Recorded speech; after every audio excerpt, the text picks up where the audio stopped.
Episode 48 of Floating Through Film. This week, we are going to be starting our Ghibli Part 2 series that I decided to choose. And before we get into that, let me introduce my hosts this week, Luke. Hi. And Danny. Hello. And this week, to start us, we're going to be continuing from where we left off last time. After Princess Mononoke comes My Neighbors the Yamadas. And then we're also doing Spirited Away later. But My Neighbors the Yamadas is just quickly Takahata's third movie for Ghibli at least, but I think he had a couple more before that, but third for Ghibli, and directly following Princess Mononoke is a pretty big task, and we'll get into what he decided. This is fourth for Ghibli. This is fourth for Ghibli. Neighbor of the Fireflies, Only Yesterday, Pompoko. Oh yeah, you're right. Yeah. Which one did you forget about? Yeah, that's a good question. Agree with the Fireflies, but that's my least favorite. Just to put that out there, of these four, it might be my least favorite Takahata. It's definitely the hardest watch. It is the hardest. I do rate. I maybe it's still a perfect movie, but yeah. Honestly, all of Takahata's movies are perfect, but we'll get into that as we talk about My Neighbor the Yamadas. Yeah. But what do you guys think of it quickly before I get into background on this movie? Well, I mean. Of the two movies, I'll just put my cards on the table. I like this style of movie more, mainly. Okay. And that's kind of why I like Takahata too. In general, it's he's willing to use the animation medium, but still try to tell stories in really unique ways. Yeah. This movie has really no story. No. Yeah. It's just a bunch of little episodes, or honestly, just a little bunch of poems. Yeah. Or you can interpret it in that way. Yes. And that's honestly how he's trying to interpret it in a way, where he's giving you a little vignette, and then the poem almost makes the story make sense. Yeah. And there's a lot of that in this movie, which I love. But basically, he's almost experimenting with what you can do with the animation. Yes. Kind of honestly, it's almost like he's making movies where he feels maybe only kids could understand to it at a certain level too. Okay. In a certain way, I don't know. Maybe he's trying to get kids to appreciate the family more. But... Yes, no, we'll definitely get into that because that is kind of a big part of this movie for sure. But what about you? This is my first time watching it, and I really enjoyed it. I did like how it's basically just a bunch of vignettes. There was no discernible point A to point B story throughout the whole thing. Mm-hmm. It just kind of.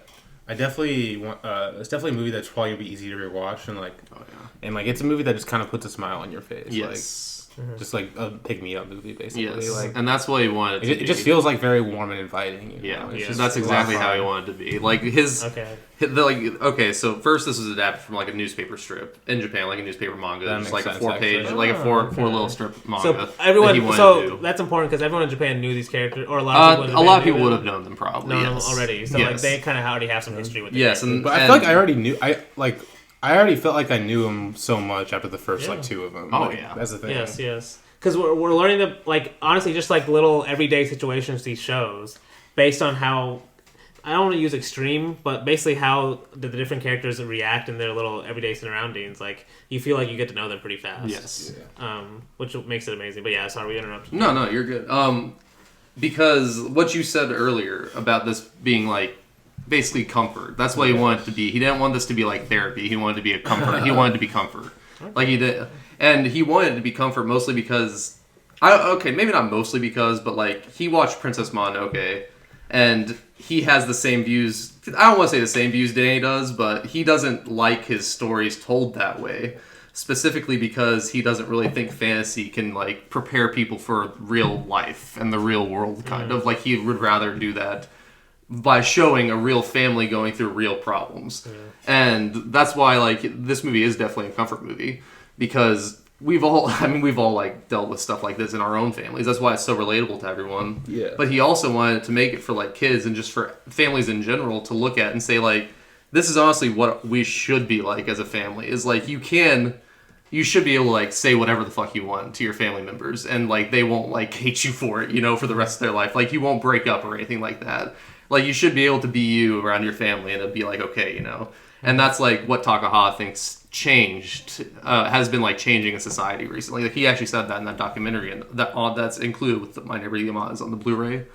He said that, and he said that the family is kind of just changing, and he wants to bring back basically the love, kind of, the love, and no, because you can see that throughout the movie though, like they're all basically kind of at the end. It feels like even though it's not like we've seen them actually go through a story together, but just through these little moments, it feels like the family is closer at the end. Yes, they feel more comfortable being around each other and stuff. Yes.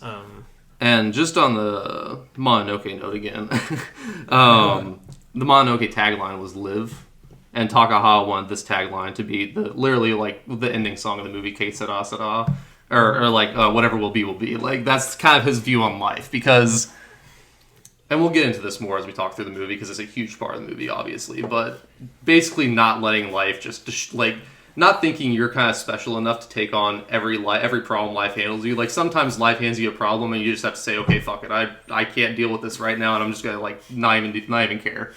You know, like I'll give up on that. Like I'm gonna give up because like you have to know when to give up. Basically, it's kind of what Takahata's been saying. It's kind of what he's saying in this. So, because all the characters have like, I guess we're about to get into it, but all the characters have their own little moments where they're seen as like why they're valuable in the family. Yes. Or like, and we see that throughout the movie. But. Yes, and we should say he was heavily inspired by a Canadian animator called Frederick Bach. We all watched a movie of his today called Crack. Don't know if it's called Crack. That's probably pronounced differently. C-R-A-C, yes.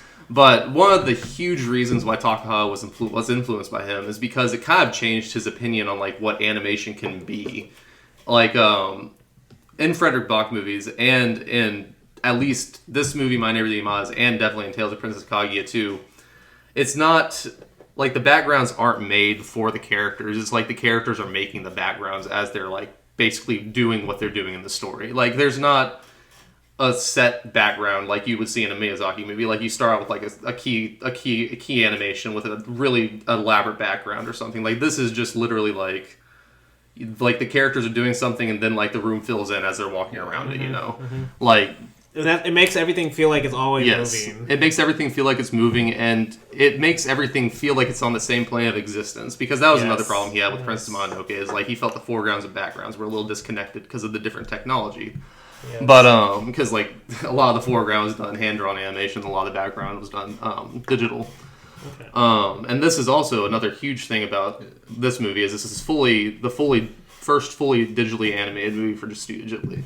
Really? The process was actually they did watercolor everything and hand draw everything. It was actually extremely hard process. It cost more money. It cost maybe not more money, but equivalent amount of money to Princess Mononoke to make this movie. It honestly is because to make this movie. Didn't Miyazaki call Takahata sloth? Yeah. Oh yeah. No. Well, I mean, he took like 15 years for the movie between this one and the next one. Yeah. And honestly, the reason that he might not have made that many movies after this is because this is Studio Ghibli's only bomb, I'm pretty sure. Like, oh really? Yeah, like it did not make its budget back at all. It cost like, I actually have the numbers down here somewhere, but it cost 2 billion yen to make, which is about what Princess Mononoke cost, and it only made back 1.1 to 1.3 billion yen. So lost a lot of money for him. Yeah. But it's because the process of animating this was so intense, because like, you just have to watch the documentary. It explains it so perfectly. Okay. But literally, instead of having just like a couple things of key animation that they have to hand draw, there's like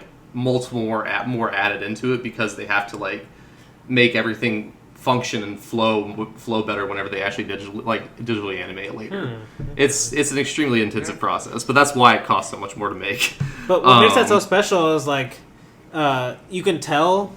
It's the movie looks amazing. Yes, this is the first time, I'm pretty sure, that this type of animation was done this way. Like, that's another huge thing. Like, this, at least to Studio Ghibli, this was the first time it had ever been done, because Takahata actually said that after the movie. Like, he said, I think no matter if this movie flops or if it makes a lot of money, I will not be unhappy with it because we created like a new way to animate. Okay. Honestly, that sounds like how James Cameron talks about it. And I mean, this is the only animation he uses the rest of his career. Like he only made one other movie after this. So I mean, dude, obviously both of these directors did this in their own way, but animation is part of that, of what film can be. Yes. And like trying to push on like not like Takahata is saying, like he's always trying to think of new ways of what animation can do and what are the different ways you could tell a story because of its animation. Yes. And this, honestly, it's really perfect, the episodic nature. It almost works like really well with animation because it, he was obviously inspired by probably a lot of like, or definitely a lot of old Japanese artworks and stuff. Oh yeah, for with sure. the scrolls and stuff, or even this itself was you said inspired by a comic. Yep, it was. Right, so like that's also very episodic. Just yes. Like, yeah, it also felt like inspired by like Ozu. It did. It had like, some Ozu. Because Ozu felt like you were kind of the beginning to the end of the movie. You're basically watching like a certain moment in this family, this person's life. Yes. It's kind of in the same vein as that. I felt you're just watching their everyday moments for the most part. Basically, yeah. Yep. This one is a little more like, at least it has like, it makes the everyday a little more exciting. Yes, at least yes, because it is, and that's what I kind of like.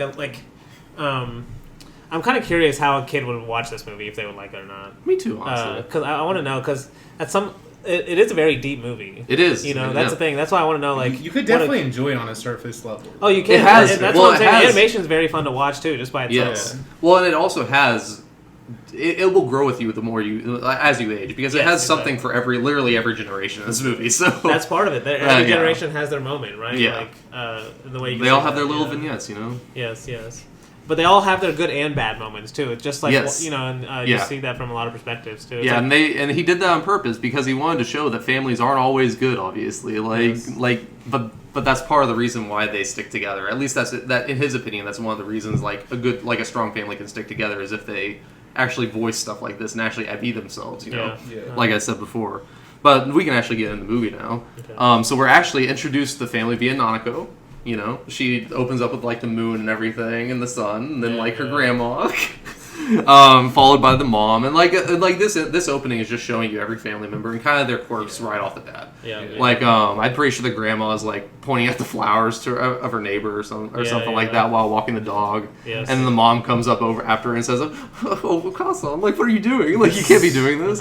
You can't say stuff like this." But and then afterwards, we meet the brother and the dad for the first time. The brother's like, "Why do I have to study? Like nothing of this is gonna matter." And the dad's trying to explain it, and he's like not making he's not making any sense at all. And then the brother has an existential crisis about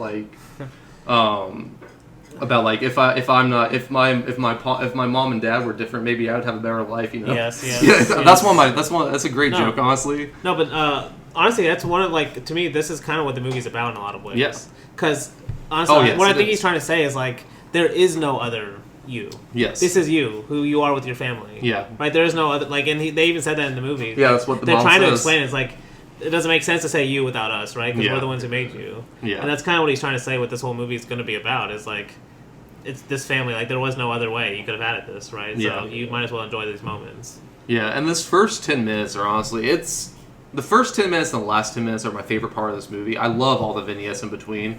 But this opening sequence that they take you on, especially once Nanako realizes that her parents were married, or there was a time before they were married, that's a huge realization whenever you're a child. Whenever you realize, oh, my parents are actually people. They're not, they just haven't always been together. Yep. And that's what starts out the bobsled thing. The bobsled scene where it goes to the wedding cake and everything. Oh, that's what I'm saying. It's mixing, all of a sudden it's it seems very everyday family, and then all of a sudden it cuts to a very dreamlike. Yeah, fantastic. But the animation situation is all similar though. Yes, that's why that's why it all feels the same. Even the everyday feels like a dream. Yeah, just because that's a good way to put it. You said about the characters creating the worlds as they're moving. Yeah, and that's when I just think of it in my head, I just think of these lines moving, as the characters move. Yeah. And we get the great quote, honestly, by the grandma. It's such a long quote, but I'm gonna read all of it because it's amazing. She says, life, as they say, has its ups and downs. At times, the waves may taunt you. And during this whole thing, by the way, it's them going through this massive ocean waves crashing over them right before they come out into the Nile. They got married. It's they got married. It's a flashback to their marriage, and this is the marriage speech that their grandma gives to them, basically. Okay, So yeah, life has its ups and downs. At times, the waves may taunt you, tossing you in their swells. But take heart; it's hard to stick with it and make it on your own. But even a couple of losers can survive things if they're together. So listen, take my advice and have children as soon as you can. Children are the best reason for riding out life's storms. Nowadays, people say child rearing is challenging and difficult, and this is what I was getting to earlier, like what Takahata is trying to get to with this movie. Like, it's really not. And so I'll just continue with the quote and actually finish it before I say more. But people say child rearing is challenging and difficult, but we've done it from time immemorial. Children grow even without parents, so hold them close to your heart as they crawl, then walk. They'll be fine. That's really what Takahata is trying to get to with this movie. Like, just be there for your family. Like, be there with your family in the moment, and you're gonna be there. They'll be fine.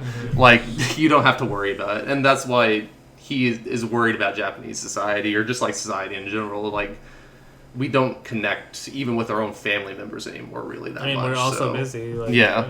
Well, we're busy. We have, like, literally the whole world on our phones, so why do we need to pay attention to our family now, you know?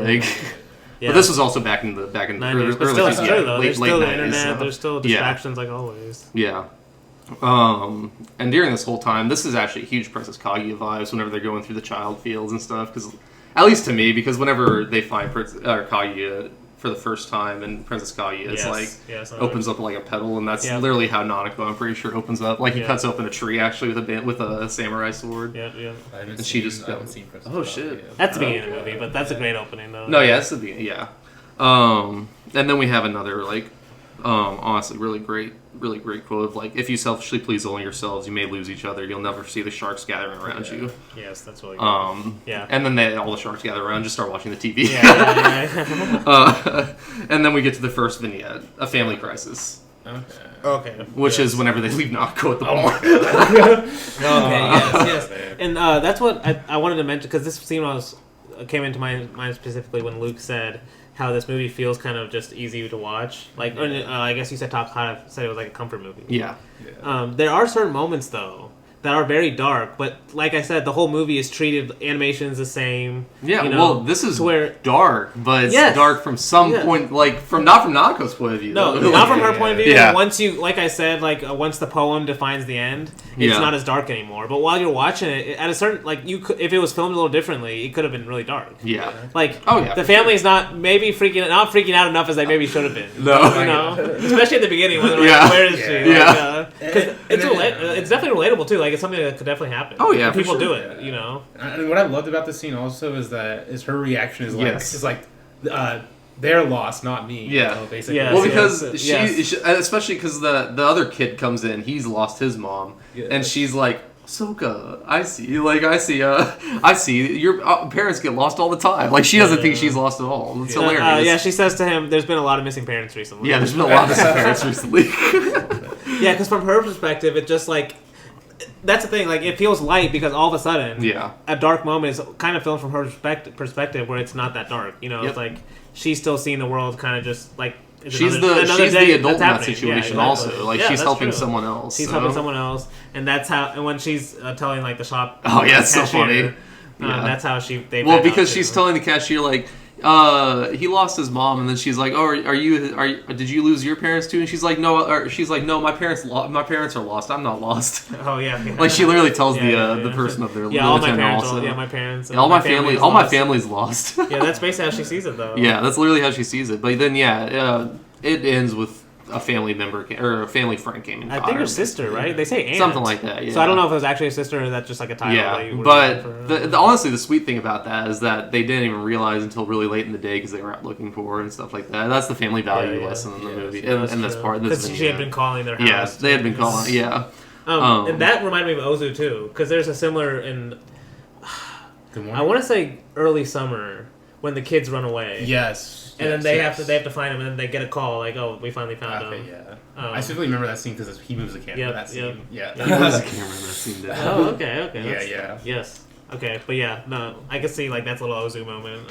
Well, he has Ozu has that a lot too. I mean, Good Morning and I Was Born. Where the kids run away and stuff. Yeah. But anyway, we but this I like definitely Ozu tangents. No, but because this is where we get the first poem. Yeah, the first haiku. The first haiku. Yeah, a joyful laughter breaks the silence of an autumn eve. Of an autumn eve. Autumn eve. Yeah. By Basho. Basho. Yeah. Okay, yeah. First of all, the way they say it. I mean, they had a different voice actor come in just for these, like really? to say like Bashu.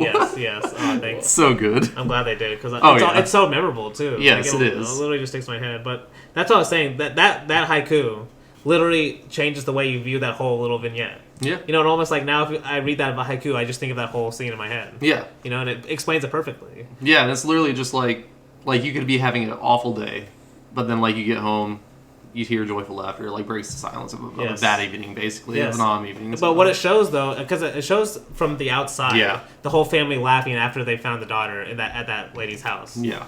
And it just like, because if you saw that and you saw that poem, once you know the backstory of why they're laughing, they thought they had lost their daughter. Yeah. And then now they found her. It just makes it, so much better. Yeah. It's just honestly perfect, but... Yeah, and the haikus will not end. Until, there's a lot. And they start increasing, too. Like, they do. It's awesome. And it's so funny because sometimes there will just be, like, literally a 30-second vignette, and then right after they'll be haiku. I want to know more about that. Like, how did you decide? Like, I have no idea how he decided. I honestly want to know more about that, too. But so the next vignette is Home Economics Wizard, which this one's just fucking hilarious. It's like the mom being terrible at keeping a house, basically. She's trying to, ask the grandma to borrow money to buy food without selling, Yeah, so what I want to do with some of these vignettes, just ask you guys, like, what's your favorite, basically just joke in these ones? Because, like, a lot of these vignettes are short jokes by themselves, but there are some that have like a few jokes built onto each other, basically. Okay. So, well, this one is not the one I want to point about. This is not a joke, but more like there are deeper themes about that families face in this. Sure. Like in terms of, like there are just little signs of the family not having that much money throughout the movie, and they are kind of struggling, right? And this is an example of it, right? It's made kind of light. But the fact that the mom has to like ask the grandma for money, or basically beg the grandma for money for food, like that's kind of sad, It is. But there's a lot of moments like that. But it's still played, funny.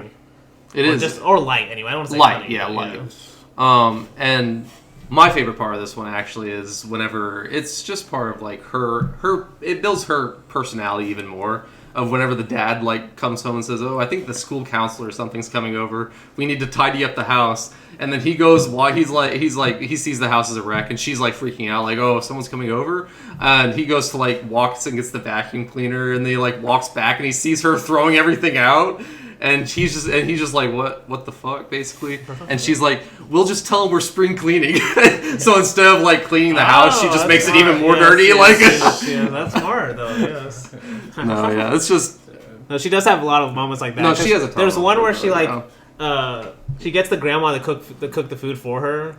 And then the grandma gives up too, and they end up ordering anyway. But yeah, no, it was like her plan the whole it's time. Also there. I don't know if this might have happened before, but it was whenever she's like brainstorming what to have for dinner, and she's like, "I have it," and then Nanako was like, "Oh, what are we having?" And she's like, "We had curry last week. We had curry 2 nights ago, so tonight we'll have curry." No, there are a lot of moments like that where it's like. He's kind of like at least saying like just because a mom doesn't have to be a good cook kind of thing, like the stereotype. Because there's another moment where I think it's during this Home Economic Wizard where she starts cooking the noodles and then the son comes basically like a trap where he's like it's definitely a trap. It's just hilarious. He's hungry and then she's like okay, she basically got him to cook the noodles just because she had started it. She started boiling. And she does the same thing with the grandma too, where getting her to cook the food too. Yeah, well, the grandma one's actually even more funny. We'll get to that eventually. But I think that was later. Yeah, we'll get to that one eventually, but I honestly love that joke. But the next vignette is Marriage Yamada style. I just had this one basically about being the mother and father's relationship. This is honestly the start of one of the best jokes in the movie because it's her telling him, like, can you get something from the store? Yeah, okay, and he's like, yeah, what do you need? And she's like, lettuce, cucumber, hamburger, light bulbs, garbage bags. And he's just looking at her like, okay. And then she's like, do you need a list? Yeah, and he's like, no, she looks at it, I don't need a list. And then this has like one of the best transitions in the entire movie where he's just like, he's listing off exactly what she said. And then it ends. And he's like, see, I remembered it. I just forgot to get him. The transition is while he's saying the list again. Transitions to him coming back home without the groceries. Yeah. Oh, dude! I wrote that. That's one of my favorite moments in the movie. Honestly. It is, dude. It's like it's an elite transition. My favorite moment is another moment between the two, but I probably We'll get there. Yeah. Don't forget it. Don't forget it. I mean, yeah. I also have the pachinko joke as being pretty good, and also the remote blocking joke. The remote blocking is good. The remote blocking joke is my favorite. What's better on TV? What was better on TV? And he directs as like an action scene, which is he does, crazy. dude. Like, it's amazing. You get a lot of close cuts. Of Definitely, and then the way she faked him out at the end was just so good. And then the fact that it cut like the one that she turns on the TV, it's like two people kissing. It's like a romantic movie or something. He's like, no. It's like probably Takahata's like a nightmare movie too. Yeah. So the next vignette, male bonding. About father and son relationship. Obviously, this one I know it has the baseball joke, which is obviously funny. Baseball one. My favorite one is actually whenever he gives a Nobu, or what is his name? Noburo sake for the first time, and he tries it. And he's like, it's a little dry. Yeah. That's just classic. Because that starts it comes back later. They do the chase scene again later, at the very end. But that's when they start the first like kind of like fantasy chase where they all chase him out of the room after they find out he was drinking sake. Yeah. Because there's one like that at the end too, where he's like, "None of you guys are normal except for me." Yeah. That's what leads into the big song. Yeah, the big song at the very end. Yeah. Because this vignette also has like. Just a classic dad line was also a great quote too. Use your chopsticks with purpose. Use your chopsticks with purpose. That's yes. He does it. Like, that's and apparently the voice actors on this, like he wasn't like a terrible director for voice actors, but he had a very specific thing he was wanting to do, and especially with the grandma. The voice actor that played the grandma had been doing it for like 50 years. Oh, damn. And like whenever she left after the first day, she was like, "This is the hardest I've worked in a long time." Oh my god. Wait, would they just like? It's like he has very specific way of like, especially the dad like had to enunciate every syllable perfectly. Okay. Like so he was picky about it. he was very picky about what he wanted. Especially like I don't remember where the don't pour your soup over your rice or don't pour your rice in your soup thing happens, but it's like Noburo's like scooping his rice into his soup, and then dad's like, "Noburo, don't do that," and he's like. You pour the soup over the rice because at first you think he's like mad at him for doing that as like bad manners. He's like no you're not doing it right. You're doing it the wrong way. You're having bad manners the wrong way. No, because there's a few moments where he's like you see how similar the father and son are. Oh yeah, for sure. Like the one, the one where they both wear the wrong shoes.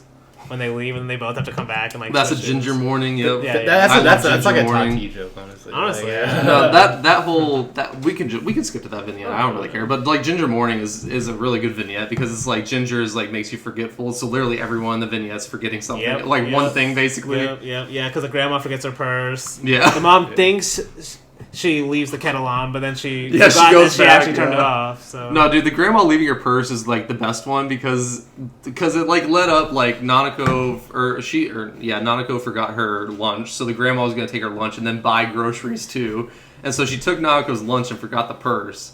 And then whenever she got back, she just completely forgot about it. I don't know. This is a really great joke. Yeah, it is. But no, the dad son joke is just fucking hilarious at that part. But yeah, I skipped ahead, but yeah, no, that's fine. We can go to Paternal Supremacy Restored. It's honestly a great title. My favorite part of this one is whenever Nobu was like asking for help on like an independent study project. Yeah. And then Dad's like, "It's independent study. Think for yourself." Yeah, because he has this weird moment where he's like, I don't know what to choose, and he's like, complete freedom. He just like, goes and lays on the floor. And he has like an existential crisis. Yeah, he has like basically, existential crisis, like what is true freedom? He's so relatable. At the one so moment, relatable. He's like, I always dream of it, but then when I have it, I don't know what to do with it. Basically, it's a crazy moment. Honestly. It's fucking hilarious because like the right in mom, the room. the mom and Sarah just watching him like because the mom says like, oh, now he's a philosopher. Yeah. And then the next one, father as a role model. This one's actually really good because the dad wants to take a picture of the first snow and no one else in the family wants to. No, because this is where we get another poem too. Yes, no, we do. Honestly, that picture that he ended up taking, honestly, was good as shit. Picture. Yeah, it's like they're not even paying attention. Then, because have either of you seen Home Improvement? No. I have seen some episodes for sure. You know Wilson, and like when Tim always goes to the backyard. This backyard for some reason reminds me of their backyard. Okay, I can see that. And, but anyway, because the poem is a lone figure, back turned, receding into the mist. Yeah, this one's by Santoko. Yeah, Santoka. But it's a good like really wide shot of him just like walking away while his family's still watching TV. Yeah, in the backyard. Yeah. Oh man. I mean, and it's like this is the type of stuff that he's honestly that I feel like Takahata's trying to get to. Like, this doesn't make the dad hate his family, you know. Like obviously it doesn't. It just like it's just something he's just annoyed. He's just annoyed, literally. Yeah. And we'll get to the dad speech later, but. So great, but Yamada Family Chronicles is the first time. I think this is the first time we see it because they come back to Yamada Family Chronicles. I think another time, does, but this is honestly one of the most insane voice acting like moments I think compared with like animation, like the New Year's cards things where he's just like handing out everyone's New Year's cards and saying their names really fast and he's trying to do it as fast as he can, like he's trying to beat the record. Yeah. Because like the voice actor actually had to do that, like he did all that in 30 seconds basically. Like that's insane. Now I kind of want to go back and watch that. No, yeah, because this is also another animation style, like part of the animation style, like why Takahata wanted to do it this way is like the dad whenever he's done handing out the New Year's cards, he like holds his hands up like this, and he's like he wanted just like little moments like that of like someone basically performing for an audience whenever there isn't one. Yeah, he's interested because people do that all the time. We do like little flourishes whenever no one's watching, someone's watching though, and that's what he was wanting to do with that moment. And that honestly, this is one of my favorite parts about. Maybe only yesterday is kind of like this, but especially this one in Tales of Princess Kaguya. There's no central character for you to be like, okay, this is the character I'm following. Yeah. The central character in every episode changes based on the episode. But really, there is no central character of, okay, this is the person I'm watching develop, or this is the person who is having their moral growth, or whatever. It's like, really none of the characters change throughout the movie. It's almost us just kind of realizing this is why, this family, why we love this family in the first place. They all have their quirks and their good and bad moments. We're growing more familiar with them. Yeah, we're growing more familiar, and hopefully, almost like we're hoping they would watch this movie too. Yes. And come to appreciate themselves, But it's not like asking them to be like, okay, this is the parents were bad, but now they're good. They don't have some like big realization. Yeah, no, exactly. It's almost like you would hope this is how the family would think of their memories later on, or something. Maybe. Yeah. And then, I'm pretty sure this is the vignette where at the very end, like he forgot his umbrella and he calls home and no one wants to come give it to him, and so he has to go buy one. And then whenever he's walking back with the meat that they want him to get, he sees them with all of them. That's a great moment. It's such a sweet moment. It's such a sweet moment. That's another poem too. It is another poem. The haiku, a spring shower, dressed for rain, talking as they go. Yes. And it's just showing the family walking away. Oh, it's so good. This is one of my favorite ones too, because if I saw this, like now, like if I had like a picture of this or like a poster of this or something with the poem, I would think of that whole scene. Oh yeah. But if I had just read that poem in the first place, I would never have thought that of a scene like that. No, yeah. You know what I mean? But that makes both of them so much more powerful. They almost go together so well. Yeah, and that's literally what haikus are made for. So yeah. Made for moments in life. Yes. But then making you think. Yes. About what could this possibly mean? And it gives you infinite possibilities. It does. And this is just one of them almost. Yeah. And this one was by Busan also. Not yeah. Yeah. Right, And then so the next vignette we have the perfect combo. This one is I'm pretty sure this one is quick. Maybe. Yeah, because I didn't. Some of the quick ones I wrote the titles, but I didn't write anything down. Yeah, this one is the beef stroganoff one, where the mom is she's like telling the grandma, let's just do sushi again. And the grandma's like, no, I'm gonna try beef stroganoff. How do you know what that is? She's like, how are you gonna make it if you can't pronounce it? Yeah. And the girl's like, don't worry, I'll make it. And then she like makes it, and the mom comes in. And she's like, oh, is this it? And then the grandma's like, no good, or sushi. Yeah, she gave up. Wasn't there another moment where like the mom wanted the grandma to make sushi? So she's like, I guess we don't have anything to eat. I guess we'll have to go out and eat sushi. And then the grandma hears it. Yeah. And then she's like, okay, I'm going to make the sushi instead. Like, yeah. I don't know when that was, but... I think that might be the scene, honestly. Maybe not. I specifically just remembered that. No, I do remember that, too. Because that's when they show her, like, almost, like... Basically, that was her plan all along. Yes. No, yeah. I mean, the mom and grandma's relationship was just hilarious, honestly. But this next vignette is one of my favorites. Breakfast of Champions. Yeah, this one is so funny too. Because when the dad isn't the dad? He's all excited, like, "Oh, true Japanese breakfast." Yes. And then she tells her like what it really is. What it really is. Yeah. They're all leftovers and stuff. Yeah, literally all leftovers from. But honestly, this is like basic perspective. He first thought it was a traditional Japanese true breakfast, great breakfast, but then he probably would have thought that if she had never told him that. Yeah. Maybe when he starts eating, he's like, okay, these are all leftovers. But, yeah. But basically, and then because she's like, oh, it's actually a lucky day. Yeah. She's basically like trying to make him see it positive too. Yeah. I mean, he saw positive whenever he first walked in. Yeah, exactly. Yeah, exactly. Yep. Because this one also has like the mom, like the grandma comes in and she's like, I'm really hungry. Can we have lunch? And the mom's like, we already ate lunch, grandma. You forgetful, basically you forgetful bitch. But she was like, oh wait, I ate all the noodles myself. And then they had the hot pot dinner at the very end. Like that's the end of the Breakfast of Champions. They had the hot pot dinner just so she wouldn't have to cook. Okay. Yeah. We talked about Ginger Morning already. That's whenever they forget everything. Fucking hilarious, honestly.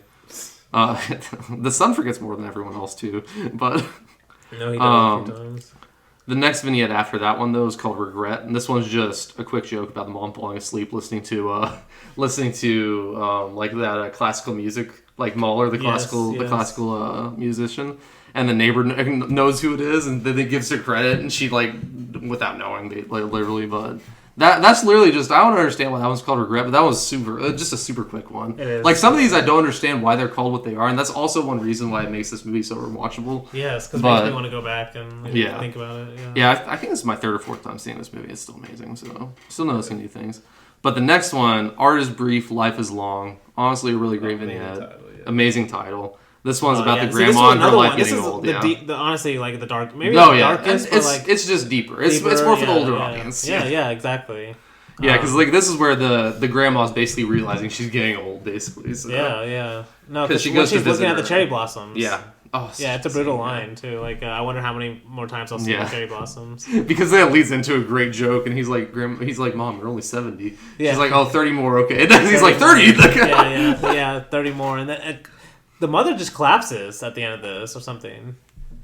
Do you remember that? The mother collapses. Like they just freeze and like fall over, and that's how the scene ends.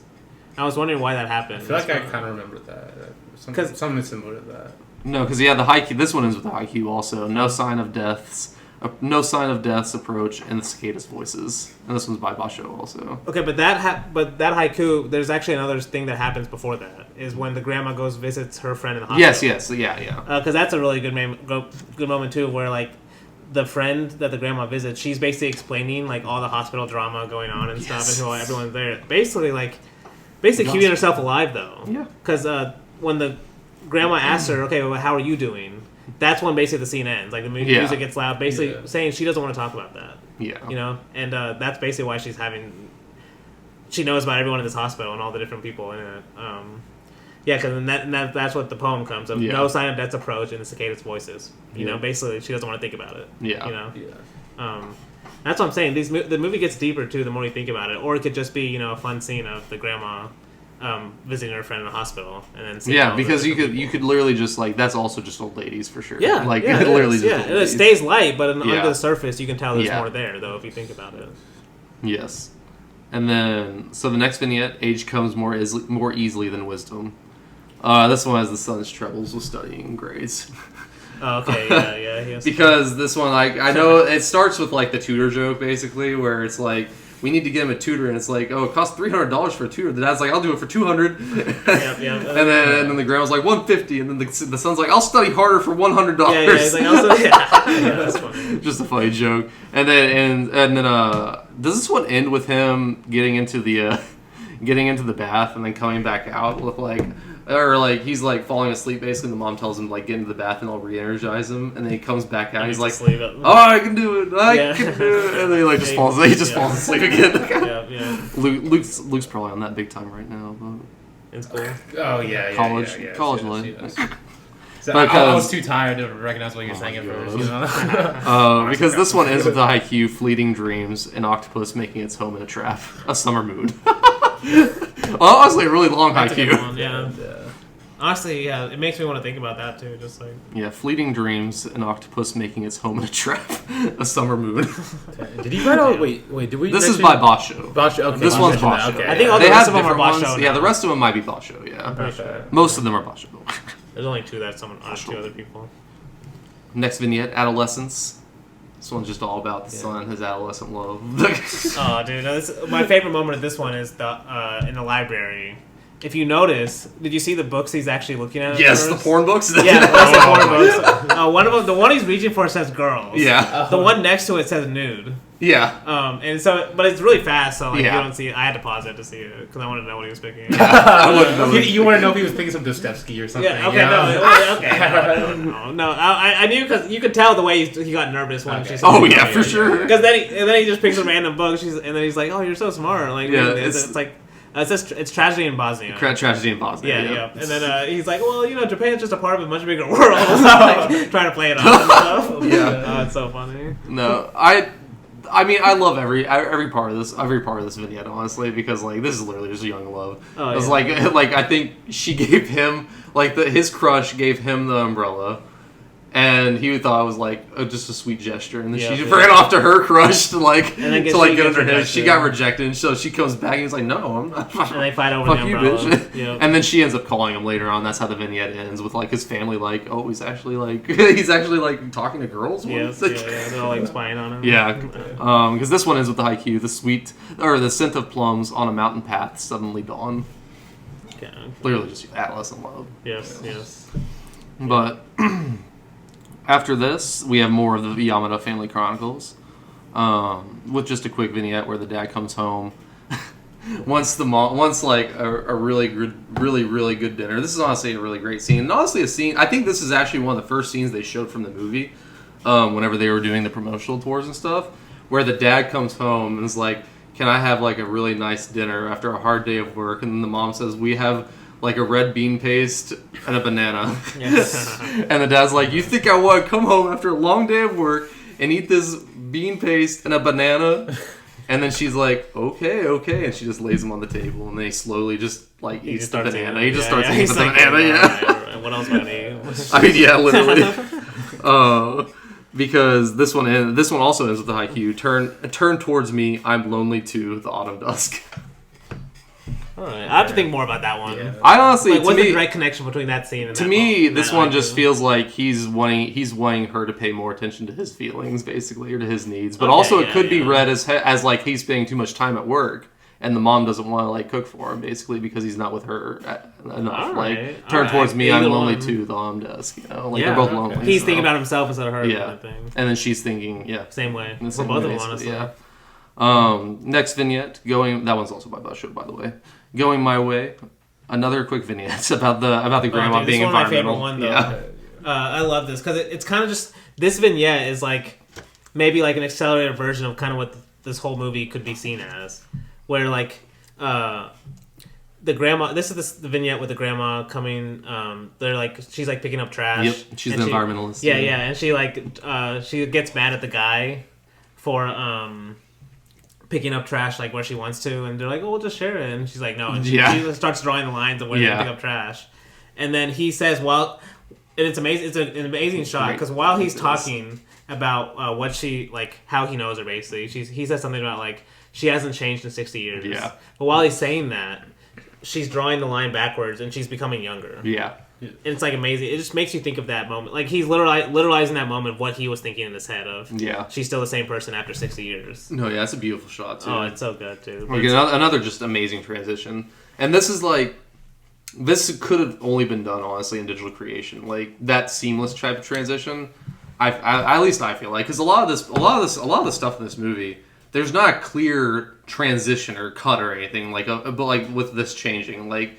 It's literally just because they had to animate this so insanely by hand. Like literally instead of like I think most pages of a key animation are like 3 pages. This one took like 5 pages for each scene or like for each like animate and each animation had like 5 pages. So like the one scene with the dad with the banana, I'm pretty sure was like 2,300 pages of animation. Damn. Which is insane. So that's one reason why it cost so much money and took so long. But it's. Damn. But yeah, where were we? Oh yes, the grandma, her being environmental monologue. Environment, and then also the one where she gives the ball away. Where she gives the ball away because she's like trying to be nice. Yeah. Because the kids are being honest. She's like, I'll give them this new one away. And then right after the kids, where that ball who actually belongs to, she's like doesn't know what to do, and she's like, and then it cuts to her begging like the daughter to be like, please tell those kids to give the ball back to whoever wants.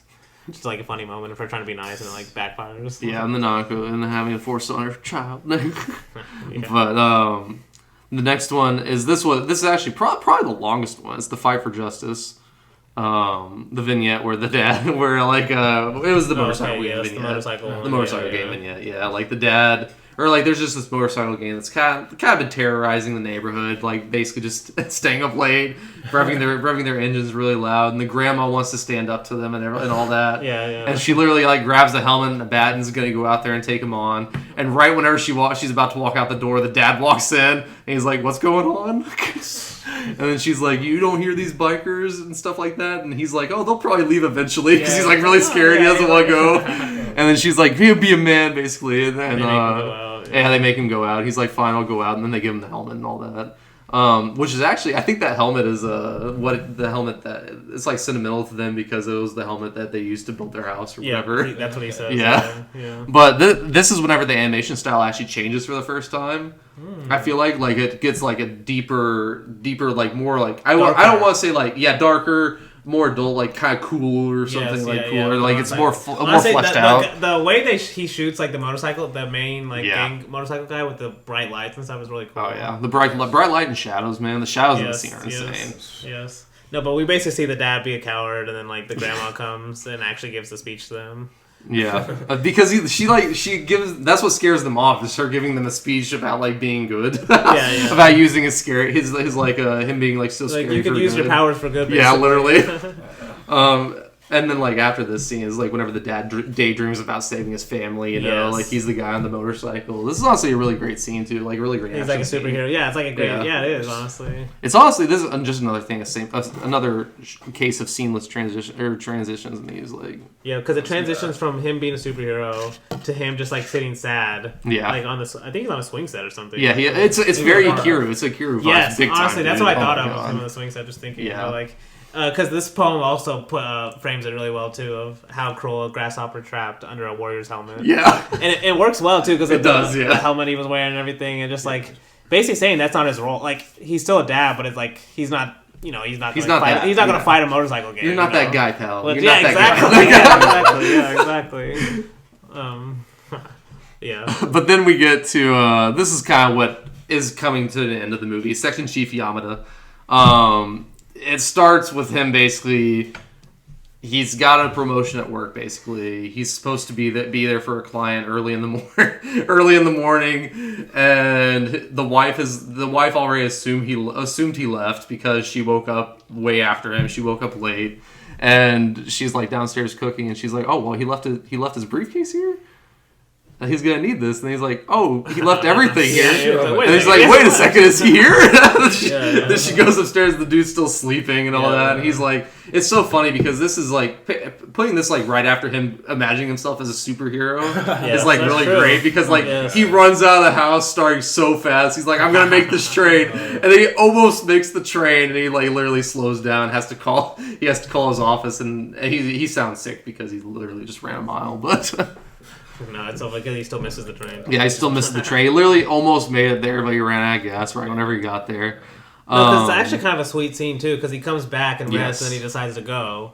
But then he says he thinks there's like a coincidence basically, but he said he feels better once he was at home. Oh yeah. But basically, that's what he's saying. You know, that's where he feels his best at home, and then when he's at work, that's where he can't even make it basically. Yeah. You know? And I mean, like that's always been a thing with Takahata's movies. Like Pompoko, that's a huge thing with Pompoko, obviously. That's true. But then this is whenever we get his wedding speech comes up after this. Like he gets on the train or whatever, and then all of his family is there at this wedding. He's giving a wedding speech for someone he knows. Too. Yeah, it was kind of pessimistic towards weddings, though. I feel like it's not pessimistic. He just saw them as like. They would break people's families a lot of times, you know, just I feel like that's pessimistic. No, but it's not pessimistic. It just that's part of life. Okay. Like people get married, and that's how families perform. Well, but that's how they're created too. Yeah. So that's he's trying to show both sides. I'm mainly thinking about Equinox Flower at the beginning speech. Yeah, being hypocritical about it. Yeah. Well, see, that might be something that Takahata is like responding to. Even is that pessimistic view on marriage, because like his speech in this is honestly fucking amazing. That's like point, because it starts off with a joke, honestly, because like it's why I love that joke before of him like with the list of things to remember, like the last cucumber and all that, because he gets up on stage ready to read the speech and he's like getting nervous, so he looks down and it's just the fucking shopping list from earlier, like the last cucumber, garbage bags, all those, and he's like, oh, okay. And then he's like, and then the opening line is like, you know, life throws you some life throws you some curveballs. You don't expect to be pushed off a cliff by the person closest to you, and then the grandma leans over like, he's talking about you. But his speech about acceptance and like unacceptable situations is really good. I'm gonna read it because it's fucking amazing. He says, even the worst behavior can be accepted and forgiven if there is no malice. In fact, it must be forgiven so no one can go on with life, or so one can go on with life. It's not necessarily bad to resign yourself to a situation. In fact, it's essential. A must for a happy family. A must for facing life and getting on with it. Though it may sound negative, acceptance is the only way out of totally unacceptable situations. Yep. Like, yeah. I mean, that just pulling that out of your ass also. No, I'm just kidding. Like, in terms because of the way he ends it too, he's like, I think he says a little more after that, and he does, says, may you be a tough and harmonious couple. Yes. And it gets silent, and then everyone cheers. Oh, yeah. It's a great speech, too, because he's being honest, though. Yes. He's trying to be honest about like what marriage is, you know. He's not just kind of selling it. But. Yeah, and this is really the key one of the key moments in the movie, because it's kind of what Takahata is trying to get to. Of like, he understands and he thinks more people need to understand this about like humans have like a set ability. Like our ability is limited. We can only do so much. Yes. Like with our life, and so as a single person. Yeah, especially as a single person, yes. but. And so like he had been thinking of like it's important to like know your limits. So this thing of like it can't be helped or something, or like literally like better to get, like I think he says this in the documentary. He says better to give up than to waste your time, because it makes you move forward faster than those that think that they are something special. Like that was his quote in the documentary. Damn. Like that's what this speech is trying to like basically say. Like, if you can't do something, don't assume you're special enough to be able to overcome it. Like, sometimes it's just best to move on, because then you'll get onto something even better on life. You know, like if you move past some things that you just can't get through, like you'll get to something better eventually. Basically, like, dude, and there's a lot of moments like this in the movie, because like there are moments where you could see why one character might be mad at another character for something they did. But they do kind of just move on, and that makes this, it just makes the film better, right? It makes their relationships better too, when they're not hanging on. That quote says something about malice or something, right? Like you're not holding malice. It's literally, even the worst behavior can be accepted and forgiven if there's no malice. Yes, exactly. Like that's literally just like if someone does something without thinking about it, like there are some family, especially if you live with someone, like there are certain things that can tick you off that you just like. But you have to understand it's not like the person you're living with is not doing that on purpose for the most part. No malice, right? Yeah, so there's no malice. If you don't hold on to it, you can go through it way easier than if you do hold on to it. Yeah. So like that, literally like it can't be helped. Better to give up than to waste time. You know, like that's why in certain ways why Miyazaki calls Takahata lazy sloth. You know, like, but. After this is honestly, this leads us into the karaoke scene at the very end, basically, where the mom, I love it honestly, because the mom says, "Will we see rainbows every day?" and the dad says, "Quesada, whatever will be, will be." Like, she's literally asking him something like happy, and he's like, quesada, whatever will be, will be. So, and then it just starts the whole karaoke scene. It doesn't start the actual fully final like one right before the end of the movie, because we do get a quick scene with the family talking about their roles, basically, and the parents and grandma are crazy. And then, like, the son is... I think Nanako's like, I can't hear the TV because she's, like, crying. Because I think they're, like, insulting each other. The mom... The mom... or the grandma calls the dad something. And then she calls the mom fat, like a sumo wrestler. And the dad says, yeah, you tell her. And then Nanako starts crying. And then, like, the mom goes over and sees you're being, like, a bad influence on her. And then she's like, I can't hear the TV. And then the son says, I know why we all work. It's because you guys are all crazy. Yeah. And that's whenever they run away. That's whenever he runs away. and that's when they start singing again. Yeah, that's whenever they start singing again with the umbrellas. It's honestly an amazing moment. Yeah. No, because the song carries over. Like, the camera starts going at different moments in the town, too, not just the family. Like, yeah, because I think that it goes to a moment, especially with the teacher, where her motto is like, one was like, oh, get married or something, and she's like, no, and then she draws it and puts it up on the boards, don't overdo it. Yeah, literally what Takahata has been trying to say this whole movie. Yeah, I love that, too. Yeah.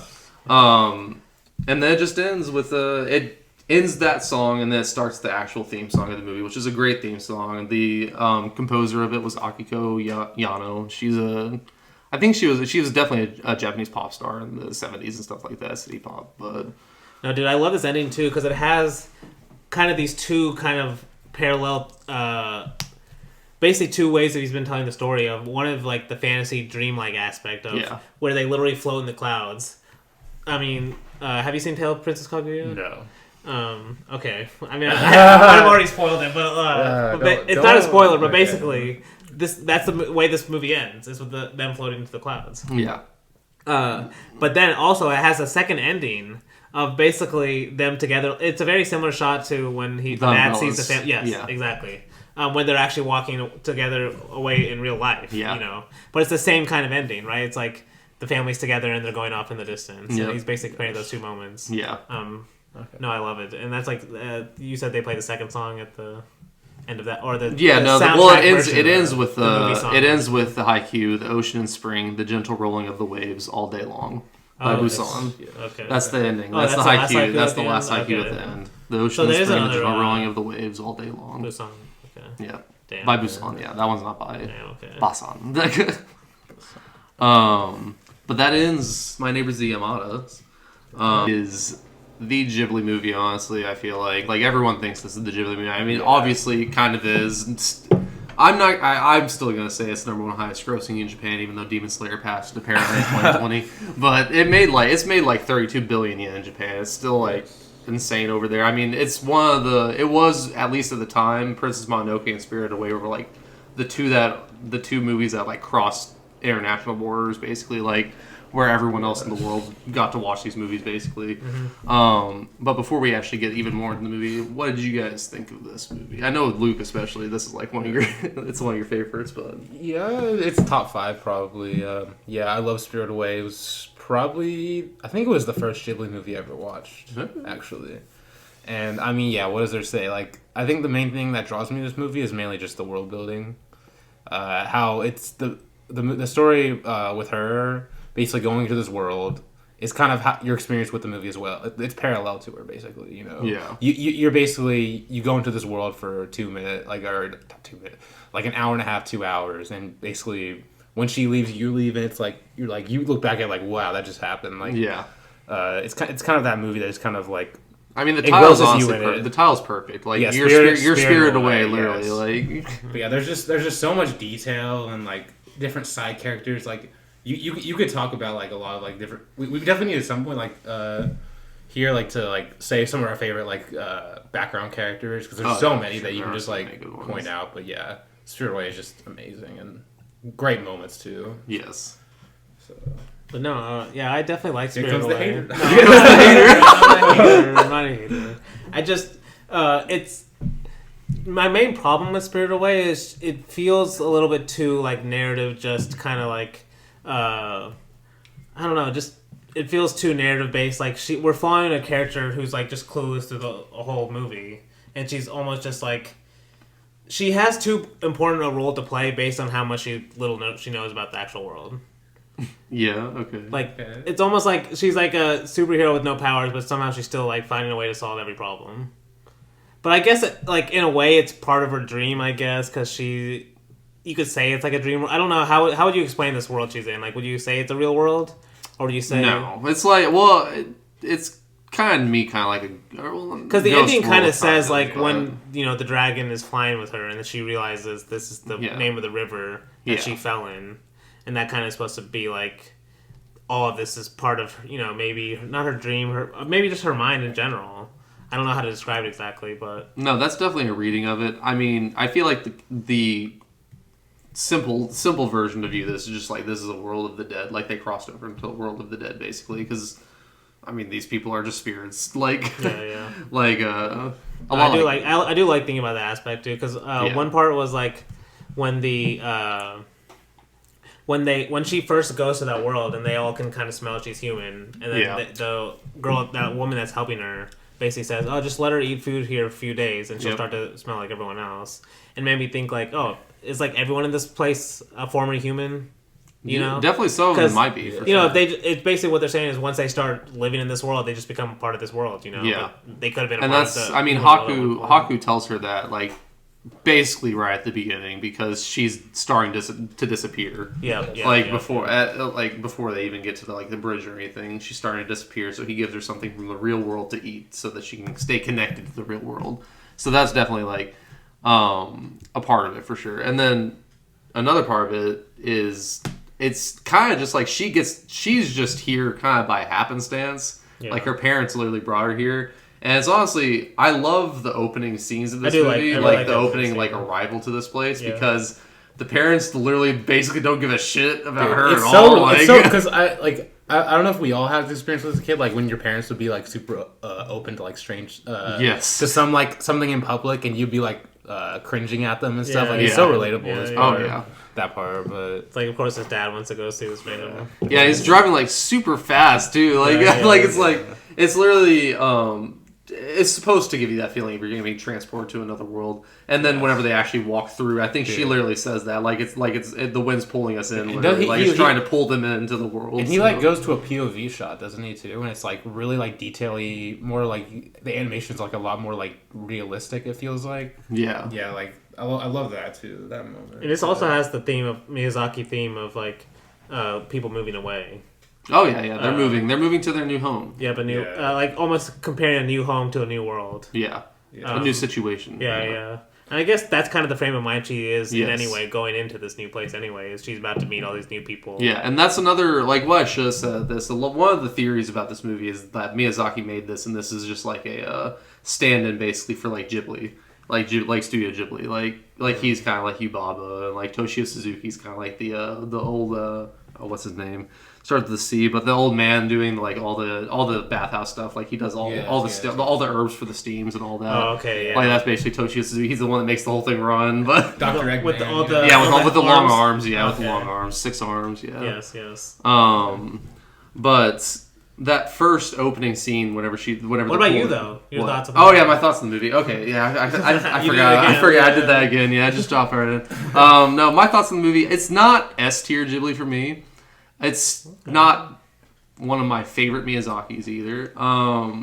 Mostly because I don't want to say the story is not that great, but it's honestly, especially the ending is not great. It's super rapid. Like it ends way too fast. Yes. For how big this movie is, for it to end that way is just kind of not only fast though. It just ends at like he was trying to write a story that's important but also fast. Like we have to give it some like third act climactic ending. Yeah, but it doesn't feel like the rest of the movie. Like there is a middle part of the movie where it is like. Honestly, this is maybe just me, but I was like, I kind of want to see a movie which is almost exactly like this, but it's live action in a 14th century bathhouse in Japan, where you see all these different types of characters and people that would actually go to a bathhouse at the time, and just see what it was like at that time. But it also, this movie did make me think of that too. Yeah. And it is kind of cool just seeing what people behind the scenes of working at a bathhouse like this, and their kind of experience of seeing all different types of people. Mostly a lot of bad people too. But for sure. Just and he maybe is trying to compare it a little bit to a brothel, at least that kind of environment. Yeah. But well, I mean, you think this is the kids' version of that, basically. Yeah, I mean, we literally talked about Pirates of the Caribbean a couple weeks ago, and they have the bathhouse scene in that's very reminiscent to how he made this or how he. But it's like a world we don't have now. Yes, at the same time, right? Where a bathhouse. I mean, they have bathhouses in Japan, but you don't have to there's not a person under there running everything anymore. Exactly. It's all automated now. So we have saunas and gyms. Yeah, that's the closest. At least I come to that kind of place anyway. Yeah, but. Now that I said my opinions, I'll want to start with the food, honestly. because we start off like that's literally the kind of the first thing that happens, the first main thing that happens, besides them getting pulled through the pulled through that like little bridge basically. But once they're actually into once they're actually into the town and stuff like that, which he says is a abandoned theme park. He thinks it is or something like that. Like the parent. I don't know what the parents are. The parents are stupid. It just goes to another part of like how Luke was saying. Like it's kind of just relatable how the parents been doing cringy things of like just thinking they know better, honestly, than they do. Yeah. Because the parents in this, it's just like their nature obviously turns them into pigs. But the food, dude, the food looks so fucking good. Oh my god! Like I would not be able to turn it down. You can't even blame them. Like, I know, yeah. Like holy shit! Like I couldn't turn it down. No, and dude, I still remember this in the theater because we got to watch this in theaters when it came out last November. Yeah. And the pigs look so good. Yeah. When he shows them, and it's a harrowing scene. It is. But it's like a really good close up of both their faces. Like they just look disgusting too. Like, he's really obviously this is a gorgeous movie and he's really good with all the. They spend so much time on all the characters and how they look too. Like you can tell they spent a lot of time on that. Yeah, they definitely did because, like Luke said, like the animation style. The animation is like one of the main reasons to watch this movie, and the food is a part of it for sure. Definitely. But then, we've already kind of talked about her arrival at the bathhouse already. Well, and also I should mention the scene where the town starts to come. It comes alive. That's one of my favorite scenes because, oh my god. It looks so good. It looks amazing, and like, I simply love when she looks across the harbor or whatever, and like she sees the lights, and then the ship arrives with all the different creatures. Like, that to me is like her looking at the real world, kind of like she's separated from the real world, like that's the real world over there, and then that ship ferrying all the spirits to the shores. That's what made me think of like it's at least just trying to be in literal sense a parallel to like the dead world or like the world of the dead or something. Yeah, basically, she's getting like a glimpse of this. Yeah, a glimpse of this. But so after that, we meet Haku for the first time. Also, I already talked about that already because like he gives her the food after she's already like she's super freaked out. See, that's that's honestly a great part about this. Is like Miyazaki. We've already talked about this a few times. Miyazaki about his respect for children, but she is very scared at the very beginning of this, but she compartmentalizes very fast, and children are really good at that already. Mm-hmm. Like that's something Miyazaki understands, and he has understood that through basically all of his movies. Like I'm pretty sure we see that in almost all of them, but about children being able to compartmentalize these massive traumas, honestly. Yes, I mean, like moving to a completely new city is a massive trauma for a lot of children. So I know you've probably experienced that, Luke, moving from Hong Kong and shit like that. But trauma for days. Trauma for days. But so after all this, Haku basically transports her to the bathhouse. Like we actually get to the bathhouse for the first time. Well, this is the bridge scene. The bridge scene, which features the introduction of probably my favorite side character. Really, the frog. I love the frog. He's one of my favorite side characters because I don't know, just something about him, like how like hoppy he is. When he sees her, like recognizes she's human. What? Human? Haku uses like one of his powers to freeze him. He's just like in the fact that he has like the kung fu, like the what do you call those? The karate outfit. Kimono? On. Doesn't he have a karate outfit on? Or maybe I'm stupid. I think he has a kimono. I think he has a kimono on because most of them in the bathhouse have kimonos on. Because he's going for the like ancient Japanese. Because he has a. I thought he had a karate outfit on. A gi. Oh, okay. Never mind. I'm stupid. Okay, I don't know why. Okay. Well, it's a karate. I'm pretty sure that's called a gi. If it was that, but yeah. But he still looks fire. No, he does. And honestly, you might like him the most just because his voice is used for No Face. So yes. But also another one of my favorite side characters mentioned in the scene, but they don't have like any lines. The ducks. Oh, the ducks. Okay, I thought you were gonna mention No Face because this is the first time we see him. So we see him on the bridge for the first time. I just love the animation of the ducks. They're so cool. I don't know. The way they're animated, and how just like they're like waddling across the bridge. Like, amazing. But but this is our first appearance of No Face. We do see him on the bridge for the first time here. So, he's the No Face, the spirit. Yeah. The big spirit that eats everything, basically. The main one. Yeah. Okay, I didn't know he's called No Face. The main bad guy. Okay. Or like whatever he is. Yeah, that's kind of another not like massive problem I have with this movie, but like.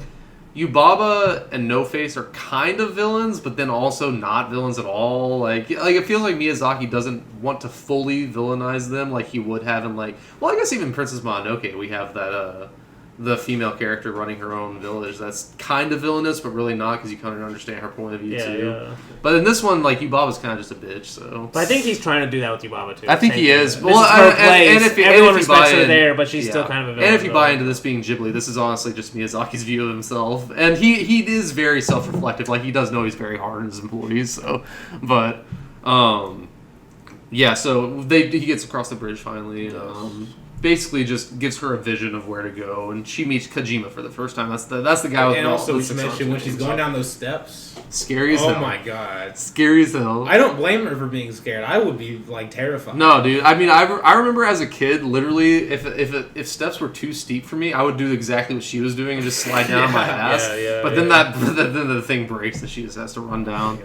Oh yeah, no, that's creepy as shit. But yeah, no. Then she meets Kamaji for the first time. He's the guy in the boiler room, basically. Okay, with he's all these little the herbalist. Yeah. Balls. What are they called? Those little black balls. The suit sprites. The suits. What are they called? Suit sprites. Suit sprites. Okay. Yeah, suit sprites. They're just they're literally just the things. They must have sold They must have sold a lot of toys for those. They're just literally the things from My Neighbors. They're just the things. They're like little minions, basically. Okay, they are. Yeah. I have a. Well, he says he's like his line in that is like, I gave them life. They have to work they have to work or else they die basically. So like literally everyone else there, but no, they're literally the suit sprites from My Neighbor Totoro too. Oh, they're Totoro. You remember those? I didn't realize that. Yes, that's what they are. Yeah. Okay. It's not technically the same thing. Are they another movie too, or is it? Maybe. Okay, we might have to come back to that, but yeah, okay, so they are. What surprised me? Yeah, one gets crushed by a rock and she helps. No, yeah, that's like one of the first times she learns that you can't just take someone's job in this place, because then you have to do it, like literally. Yeah. And it's honestly hilarious. The suits like their reaction to that, because she like helps them put those in. They all drop this. They all drop the rocks because they're like, do my job. Do my job too. Yeah. But.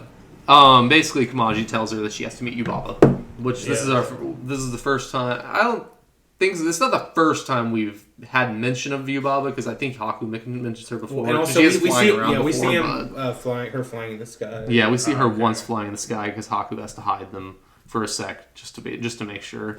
But this is our first entrance into the actual bathhouse. Is Lynn? I'm pretty sure Lynn comes in. Our first introduction for Lynn, who is basically her mentor in this bathhouse. She'll be the mentor in this bathhouse for her this entire time, and basically her best friend. And the most like human-looking character. Yes. Which is why it's honestly like she probably was a human. That's what I was thinking. Trapped, at least some people. Because that's another huge thing, and what we'll find out in a couple scenes from now. Like Yubaba, the way that she keeps people here, she makes them sign a contract basically, and then steals their name, and they can never leave because they don't know who they are basically. Like she gives them a new name, and they're stuck there. Literally Ghibli. No, I'm just kidding.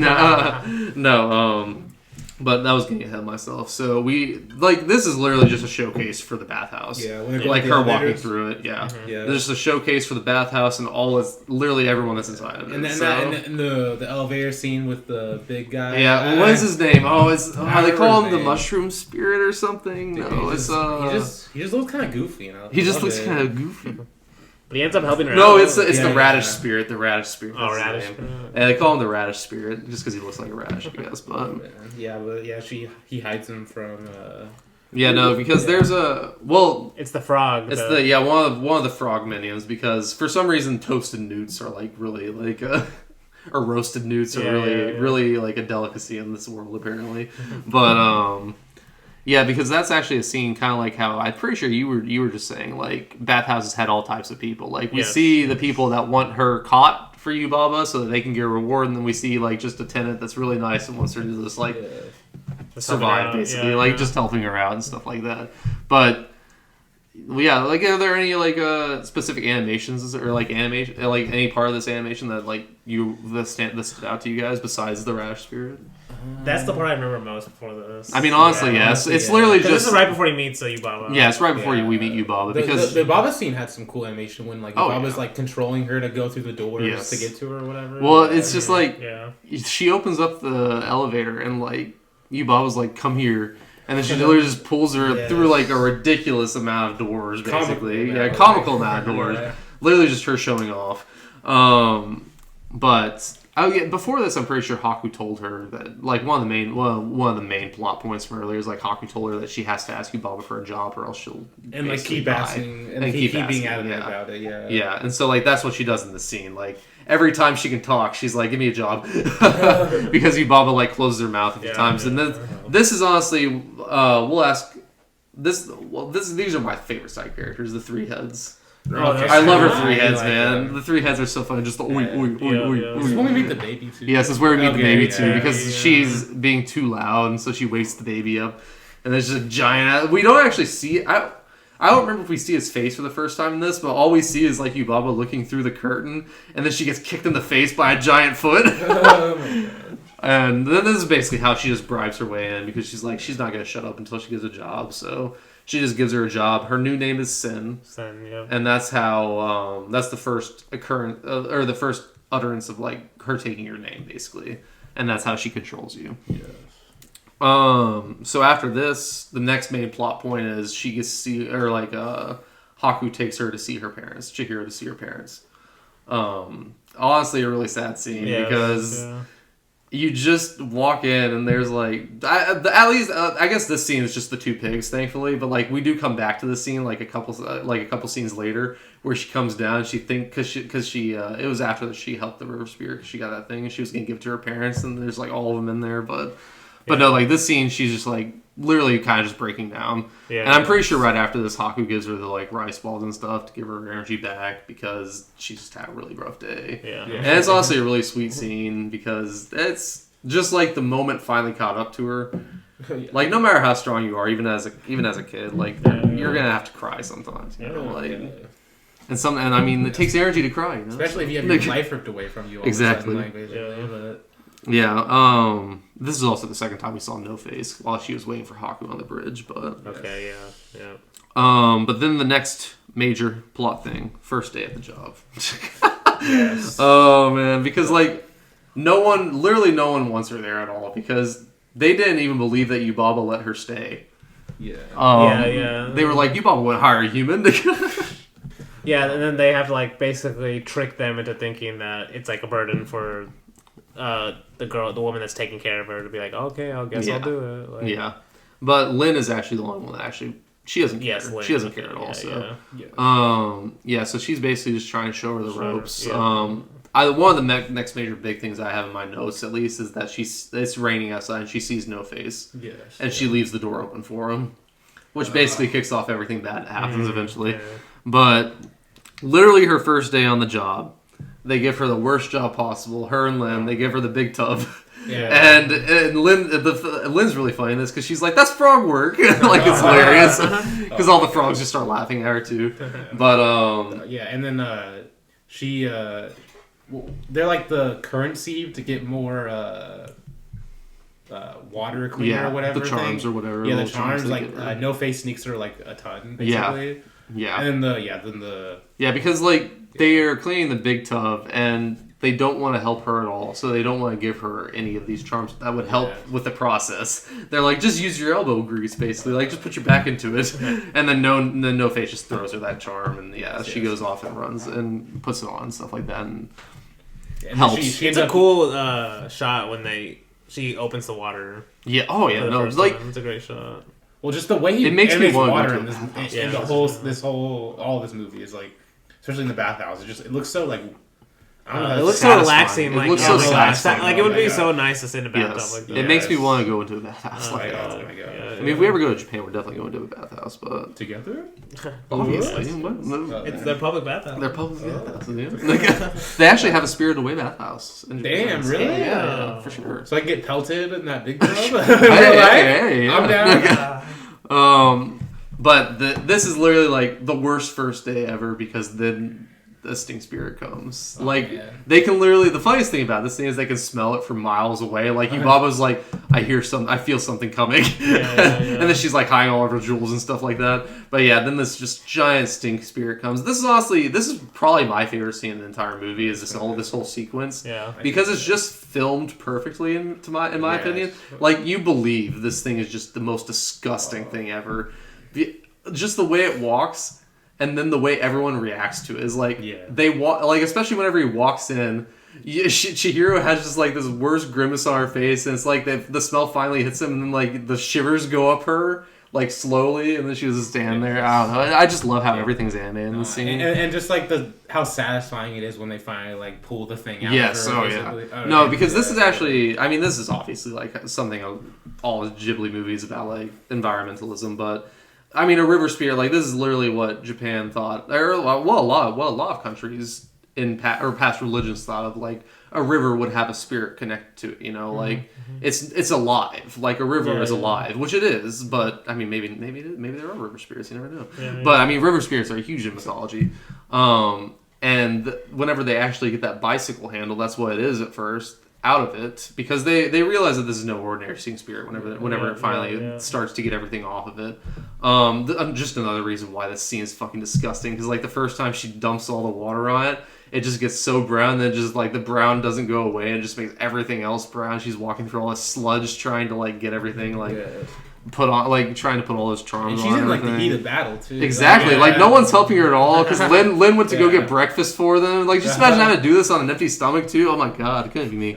But yeah, she finds out that there's that bicycle handle stuck in his, basically stuck in his everyone crop. has to like play tug of war. Literally everyone has to help, and it's literally a river being like drained or like drudged, basically. Yeah. Like, because they pull that out, and literally so much shit just runs out of this thing. Like just like all this human waste just runs out of it, and that's what Miyazaki's definitely trying to say in that. Because like right after that, the fucking the river spirit gives her that the little ball of medicine or whatever. I still don't really know what that is. It's the fucking like Deus Ex Machina for everything basically in this movie. But it heals like it heals basically anything. But then the river spirit, like this is my favorite part of the scene. The river spirit shoots flies out. Away, Oh man, it's so with cool. his huge face. Yeah, no, it's so cool. No, it's a cool shot. So after that, we have the second night, and this is maybe my favorite shot of the movie, with her just sitting on the balcony and the train goes by on the train tracks that are underwater. Oh my god. Yes. Like, see, this is why I love watching this movie, is because of the animation. Oh, yeah. Like, especially that scene. That's a lot of the appeal of it, honestly. Because this is also is this when she goes to the pig farm again? Not yet. Oh, is that? This is actually the first time. Like, it's a night shot of her like watching the train go through the water at night, and then it cuts back down to the bathhouse in the big tub, and like no faces down there, or like actually it starts off with the frog like walking the frog, and then like there's just these little pellets of gold dropping down. And then we find out No Face is like making gold out of his hands and stuff like that. Okay. And he basically just starts running the bathhouse after this. But before we get to that, the next major thing that happens is Haku returns injured. Yes. Yeah. And then we get the shot of the wind pellets or whatever. It's like I literally have paper airplanes. Yeah. That's what I thought they were. Like paper daggers. They look like paper daggers. Oh yeah, for sure. I mean paper birds. They're paper cuts. Making cuts. Yeah, like when she closes the window or door or whatever, and then like all of them they all slam into it. Oh my gosh, what a shot! No, it's an amazing shot. I love Haku as the dragon. Like I just think dragons are like super cool. Yes, and honestly, like the Japanese version of a dragon just being that super long, it's so cool. He's really like I've never loved the way the West has portrayed dragons. I'm a huge dragon guy. No, I've never liked the way I've never liked the way the West has portrayed dragons, like these four-legged, like huge things. Like in reality, they're snakes. Like what does a snake look like? It doesn't look like that. It looks like what Haku is literally like. It's just a giant ass snake, basically. A giant snake, basically. Yes. Which would be terrifying in real life, but fun to ride. I would have fun. Like you remember this thing when she rides? Oh yeah, no, yeah, it would be it would be in if he doesn't kill me, but okay. But after this, it's just all the scenes with like No Face basically, like eating everything, like literally, literally being so fucking fat because everyone thinks the gold's real at this point. Obviously, we don't know it's not yet. Because I love this guy like dancing for it. When he's like dancing, he's like, oh, he's the richest man in the world. Like he's the richest man in the world. He's like doing that. He's like when he's looking for. I always forget her name. I always forget everyone. I care what character names. What's her name? Lynn. Lynn. Yeah, he's like looking for Lynn the whole time too. He wants Lynn basically. No. He No Face wants Chihiro. Yeah. Yeah. I thought you were talking about Lin. Lin's the... Oh, okay. I get The older the older one. Oh, okay. Yeah, she wants. No, Chihiro's our main girl. Chihiro. Yeah, she wants Chihiro Chihiro. or It's Sen. implied like he wants her because like probably she's the one that doesn't want the Notices money. him. Or that noticed him. Noticed him like, but he can tell like she's different than the rest of them. Like all of Yeah. them just want his money basically. Yeah. I mean, throughout the movie, she like rejects him multiple times. Like, Oh yeah, she definitely does. was I mean, it, she it's a rejects little him later right when now, she so- like it's It's like it's soon, soon, very soon. Yeah, like she's trying to get to Haku because he flies up to Yubaba's place, and she's trying to get up there, and then like she literally runs into the procession of that guy like dancing, and she finds him, and he literally just kneels in front of her and tries to give her a hand, literally a pile full of gold, and she says no, and she's going to rescue Haku, you know. Yes. She actually gets up there, and Haku's like literally dying on the floor, and she's eavesdropping, and Yubaba's like just perfectly fine letting him die, literally about to drop him down a pit, and she notices something, so she goes and hides in the baby's room, and this is the first time we actually see the baby for the first time. Oh, man. Fucking creepy ass baby, honestly. I love him though. Oh no, I love him. I love him, especially his character arc. Amazing. This is honestly like it's a terrifying scene for a little bit. It is when the baby's holding her. Yes, arm. it looks like it hurts so bad. And like you're like, damn, this baby could just break her arm easily. Yeah. The way he's holding it, it's like, damn. Dude, but the thought of like a huge baby breaking your arm is like terrifying. Oh too. yeah, well because he's literally holding it, and it's like he's holding it in two different places, like two different places. He's like bending it, but yeah, it's like, damn, just the thought of that. It's like a baby breaking your arm, but it's like imagine a baby stronger than you because it can't control it. You're assuming, you know, or like it doesn't know what it's doing all the way. I just love like how he's like, I can't interact with other people. There's diseases out there. Yeah. Oh my god. Yeah, because her whole answer to that is like you're spending all your time in here. You're gonna be sick, literally in the head, basically. So you spend all your time with your mom. Fair enough. So yeah, I'm pretty sure Yubaba has to leave because she leaves. The heads are trying to push Haku down the pit, basically, and then we see the little paper bird or whatever that had hitched onto Chihiro. You remember? Yeah, like there's that paper bird that hitches onto Chihiro, and it ends up being like Zeniba, which is Yubaba's twin sister. Yes. Okay. Yes. The twin sister that's revealed randomly. Yes. It's one. It is a little bit of a reach. I do agree with that, but it's just like it's kind of a Deus Ex Machina for sure. Oh, yeah. But because that thing just pops out and literally it becomes a crucial part of the story too. Yes, a crucial part of the story. Because it turns the baby into a hamster. Or a gerbil or something. It turns like the gerbil is honestly it's so cute. It's so cute. That's why I said the baby is one of the best character arcs. You know. Yeah, it does. Because it turns like the bird version of Yubaba into like that little tiny bird. Like I call it a little flappy bird because it literally looks like a flappy bird. It carries him around. Yeah, that carries him around, and then turns the three heads into the baby. Yes. Which is honestly just a great part. Yeah, Haku, he wakes up and snaps it in half and breaks the spell or whatever, and then they fall down. This is whenever she gives Haku finally that I'm pretty sure they fall into Kamaji's. Yeah, they go into Kamaji's, the boiler room basically, and she gives him part of what she was saving for her parents. She did actually go. She did go to. She must have gone to see her parents. No, she does early. It was earlier in my notes. So because the only reason I wanted to point that scene out because there's actually an amazing shot of when she's running to go see them. It's like a flow, like the camera's going fast in between a flower garden. Yeah, like it's just a really cool shot. Like well, it's like it's going through the flower garden, and then you just see something horrific. Yeah, after the pigs too. Right after, because like that's where she said she can't see them. Well, no, right? Well, she goes in right to the pen that Haku had showed her before, expecting there just to be two pigs there, and there's like 20. Yes, yeah. And then they're all trying to eat the thing, and she's like, "Oh, I can't tell which one you are because they all look the same." Damn. No, I didn't want to miss that scene because that is a great scene. I guess I missed it somewhere in here, but I think this is the train scene though.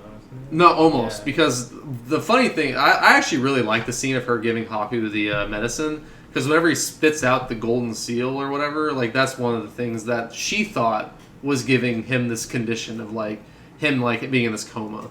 But what it really was like that black slug that came out that she stomps on, which is also a really great scene, especially her stomping on it. But where did that black slug come from? So the black slug came from Yubaba. Like that was what Yubaba put into him to control Haku. Like that's how she was actually able to control him, and that's what Zeniba tells us later on. Yeah. Okay. Yeah. But yeah, so that's the whole reason. She thinks that she has to go to the train station because she thinks that she has to talk to Zeniba and give her back the gold seal so that Haku can be okay. She doesn't think Haku's going to be able to live if like Zeniba's not able to reverse this curse or whatever she thought that was on him. Okay. Whenever in reality he would have been fine because it was Yuvalva's. Yeah. But she didn't know that. But beforehand, this is like a really great scene of just like learning to accept responsibility, and like it's like I kind of agree with Takahata's point. So like in that documentary in My Neighbor the Yamadas, Takahata says that fantasy is not the best way to tell stories like this, especially like serious stories or like to give like real life lessons out of. In some ways I kind of agree with that, but in most ways I disagree because like you can get real life lessons out of stuff like this. Because like in this scene, he's like Miyazaki's literally trying to tell you like you have to accept what you did. Like even if you didn't intend for something to go like this badly, you're still the one that let No Face in. So you still have to like take responsibility for it and go help the situation. Okay, basically. That's where I'm like, I don't know if I can blame her for how could she have known? She wouldn't have known. How could but she see, have known that also goes to like, Takahata's point of like you have to like basically like forgive if there's no malice because she did. That's how I see it. Like, but you still have to take. But she does make the sacrifice though, like because she gives the other part of that pill. Or she gives all of it. Yeah, she gives all the rest of of it to No Face. To No Face, like, and that's what makes him. It poisons him basically. Yeah, but it also shows like her true character. Yeah. Like that's what made me think like maybe that's why she's allowed to go back to the real world. Because it makes sense if most of these people are dead, or maybe in Miyazaki's version, dead in terms of they only live for money, they only care about just whatever rich guy comes.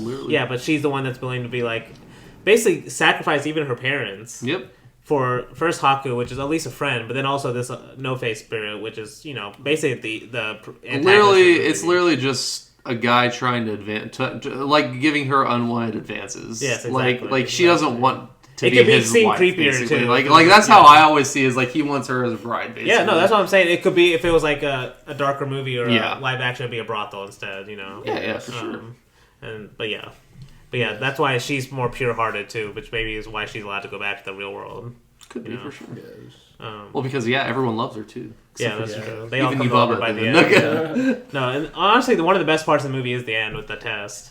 It is, but at the same time, it's just like it's very convenient, but it's just showing her character. It just wraps it up too fast to me. Yeah, like, that's the ending thing. is very it's just fast. too fast. But it kind of mirrors the beginning in a way. It does. That's why I don't completely hate it, because like it literally like it leaves you as dazed as you came in. Like because it ends so fast. True, yeah. Like you were literally like spirited away and then spirited right back out again. Yeah. That's why I like it. But I guess now we get to the train scene. Now we get to the train scene. The train scene is so fucking good. I mean, I think first we should say like No Face is puking literally everything up, because the scene like she does have to escape, in air quotes. It starts off being a real escape because he's still like really angry and fast, but then eventually it turns into an escape in quotation marks because she's trying to lead him out of the bathhouse. That's her plan. Yeah. It's but a gorgeous shot with the water. Yes, and taking the boat. Miyazaki, I've heard, said that like he likes to put these moments in his movies where you kind of get a break from everything that went on. And it really does act. It does, dude. And I mean, you'll hear the score. And actually, before we talked about this, but it's such a great score from like the train scene, because she starts off just walking along the train tracks, and just the train tracks being underwater is just a great choice in the beginning. But like just her walking and the No Face walking right behind her, because she doesn't hate No Face. That's the other thing. Like a lot of people would hate someone that's trying to do this to you, basically, but she doesn't have any malice in her heart. So also, I just like trains, man. Like, I mean, Ozu like trains. Like trains Japan loves trains. Yeah, trains are great, man. Shout out trains, honestly. But like, amazing scene. Like, because she goes into the train and then she gives one of the tickets to No Face. So like, that would have been the time to get rid of him if she don't want him. Yeah, that's true. But she doesn't care. But then we just get the score playing as we go through all 5 stations until we get to the 6th one finally. Just like it's really slow and just like takes its time. Yeah, and I honestly really love watching all the train stations we pass, because like it's literally like, what are these people out there? Like, they're just shadow people, and then, like, you see at least in one station, there's just this little girl shadow, like, standing at the train station. It just makes, at least it made me think of Chihiro this time, just because, like, she's literally kind of the same way. Like, she's just, like, 10 years old, literally, like a little girl, basically. that they got stuck in this world, and like, there's that one like at least little girl shadow in one of the stations. It's like another, it's happening to a different. Yeah, world kind of like a parallel or something. Maybe, yeah. It's another something else happening to a different. Yeah, world. but it's just such a great sequence. But yeah, probably my favorite scene in the movie. Honestly. I mean, honestly, it's the most beautiful scene for sure. Especially just the shot of her No Face sitting in the train, just looking straight at the camera. That's so good. But yeah, then we get to Zeniba's finally, and this is whenever like we figure out she's not bad at all. Honestly, she's the good witch. The good witch. It's literally kind of like I apologize for my crazy ass. See, this is where something could be more interesting if the movie was more fleshed out in terms of like her finding out that the person she was working for was actually the bad one. And then the person that she thought was the villain was actually the good one. But it is kind of just it feels very rushed at the end. And honestly, we did actually forget one thing before they left. Is Yubaba comes back and she doesn't even realize that the little hamster and the little bird are like the little hamster's her baby, literally. Yeah. She doesn't realize that until after. She says something about a rat or something. She's like, what's that rat doing here or something like that. And that's when like he chooses to go with her. But the reason I said that is because, like, we go back to the bathhouse, actually, before we even talk to Zeniba, I'm pretty sure. Because this is whenever Yubaba finally figures out, like... what happened. what happened. Because Haku has to tell her, I'm pretty sure. Like, he has to say, like, something close to you is not what it seems to be, basically. Yeah. And then she's, like, looking around, like, what is he talking about? And she just looks at the baby again. She, like, reverses the magic, and she finds out it's the three heads. And they like, run away really fast, because they probably had the best time of their life being fed, like, anything they wanted, basically. But, because this is whenever Haku strikes the deal. Like, he's back, fully back. He figured out what Sin did for her, or did for him. And so he was like, I'll get your baby back if you let Sin and her parents go home. That's what this whole like ending is, and then Yubaba's like, yeah, I'll let them go home if she passes the final test, and we don't know what the final test is until later. But then we go back to Zeniba's, and they arrive there. The jumping lantern's honestly a really cool part, like especially the long lens in quotation marks that they use whenever they're walking down the trail, and you just see it from like far away, and just the like jumping lamp jumping through the trees, and they're following it and all that. Yes. I don't know. It's just a really great. It's just really great animation, like you said. It's one of the main reasons to watch this movie for sure. But at the house, Zeniba basically, like I said already, she's literally a great grandma that you just love to hang out with. Literally, who has a sister that's kind of crazy. You know? Exactly. Like don't we all? No, I'm just kidding. And this is actually kind of like.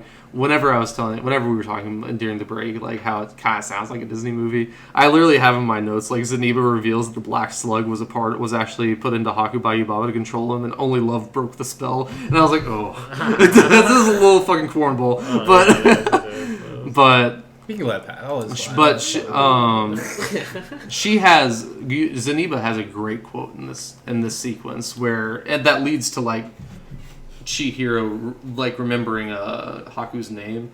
She says, once you've met someone, you never really forget them. It just takes a while for your memories to return. Yes. And so, like, that's her, like, foreshadowing that they've met before. I mean, we've already had that foreshadowing before. Like, I'm pretty sure Chihiro said a few times, like, I feel like we've met before. Yeah. But yeah, because Haku arrives there, the scene at Zeniba's are always, they're so wholesome, honestly. Like, they're just literally creating, like, making stuff together. Yeah. But they fly back after all those scenes. Amazing scene. Probably one of my favorite scenes, too, because, like, oh, man. I mean, dragons, of course. I mean, yes, dragons. But, I mean, the scene of her revealing his name is so sweet. Well, it goes with the quote you were saying, because, like, her, like, coming to the realization of, like you were saying with rivers having spirits, her realizing that river that saved her is basically, this same person, a real person, a real thing, right? A real spirit. Yeah.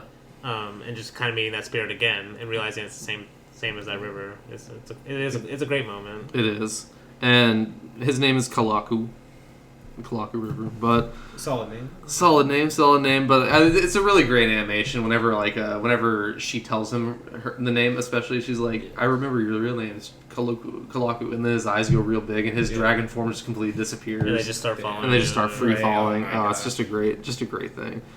But yeah, then they do get back, and then this is why I say this like ending is so fast, because this train stuff, like all this train stuff, is like literally the last 30 minutes of the movie. It wraps up like that. Mm-hmm. Like, it's so fast. Like, because the final test happens, and she has to tell, like, the final test is like, which of these pigs are your parents? And I'm pretty sure like the baby like literally everyone's saying like if you don't let if you don't let Chihiro go back to the real world, we're gonna hate you for the rest of our lives. Like and the Chihiro, she passes. None of the pigs are her parents. Just like okay. Of course she has to pass because the baby has to have her pass.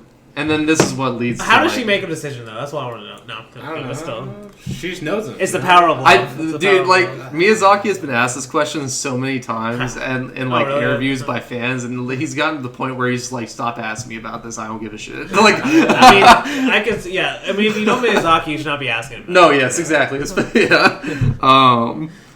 yeah, that just leads to literally the end of the movie of like everyone's super happy she passed it. They all get spirited out of this world, basically. Yes. Her parents don't realize anything's happened, obviously. And they get back to the car, and it's like covered in leaves and all that. Yeah. Which I'm like wondering, like, oh man, like how much time, like. Yeah, how long were they there? Yeah. Like in my notes at least, I only have like 2 nights, but that must have been a lot longer if they had that many like leaves. It's dream time. It's dream time, exactly. Because the dad thinks they pull a joke, but yeah. But then it just goes after the outro of the music. That's the Spirited Away, man.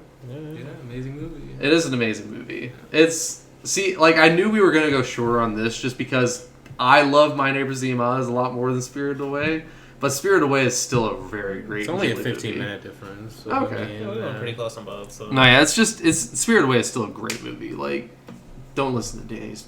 No, I'm just kidding. I mean, even you were saying it's not. No, it's not S tier Ghibli. It's not S tier. That's all I said. That's all I said. It's S tier Ghibli. I'm sorry. You said other things off air. It's not my favorite. That's it. No, yeah. It's one of my. And I understand why it's not. It's not anywhere near my favorite Miyazaki. So that's the thing. Like, it is a really good starting off point for what Ghibli kind of is. I mean, maybe it's not. No, I mean, it might be great for like surface level. Okay, I don't want to say surface level because it does feel surface level though after you've done a deep dive into before we did the Ghibli, episode. so. It makes sense that this won the Oscar. That this was the one American audiences like latched onto and everything. Yeah, that's what it was the second animated feature. Actually, the first international animated feature to win. I think it was only like a year that they had it because I think Shrek won the year before. So. For best animated picture. Oh, they had just started doing that. Yeah, they had just started doing that because they knew. I thought you were going to say this. No. They knew Shrek was going to win best picture, so they had to make the animated feature. So that's the reason they made it. So. Putting on our conspiracy. Spirited Away will also maybe win best picture. You know. This is still the only anime though to win an Oscar, right? Or has there been other ones? I'm not sure if there's been other ones. Actually, no, Miyazaki's we know Pixar buys the cat. Did Miyazaki? Did Miyazaki win for Wind Rises? He got nominated. I don't think he won. I can't remember. I don't know if he won. I don't care about the Oscars. I mean, honestly, fuck the Oscars. He's never gonna do an Oscar podcast. But it's not like we're not talking about Oscar movies though. We're just using their categories. We're just ripping off their categories. Yeah, exactly. I'm pretty sure it is the only one. But okay.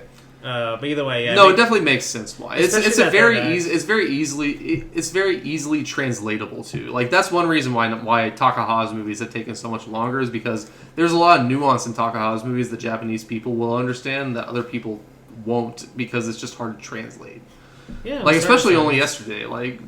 I can see that. There are certain, but still, anyone should be able to love those movies. Oh yeah, for sure. But yeah, they are more Japanese. It just took longer to translate too. But I can see that. There's definitely more Japanese aspects specific to those movies. And Spirited Away could literally be. I mean, it's fantasy. Exactly, it's fantasy. It's definitely a Japanese setting, but that's true. But people love fantasy, you know. But yeah, that's the episode for this week. So next week we are going to be doing.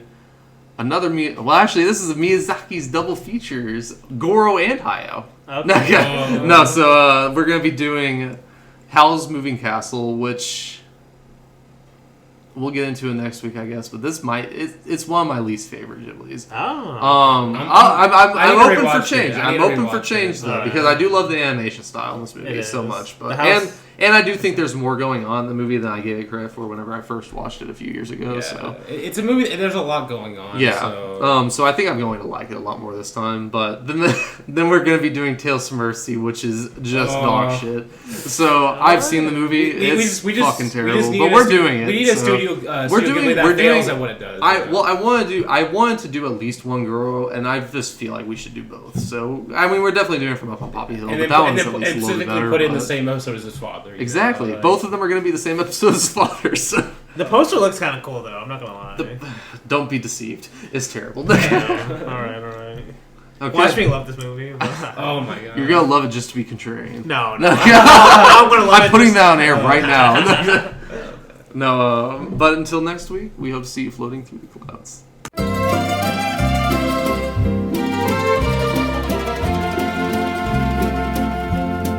恋をして彼に私は尋ねた来る日も来る日も虹の色ねケセラセラなるようになる未来は見えないお楽しみケセラセラ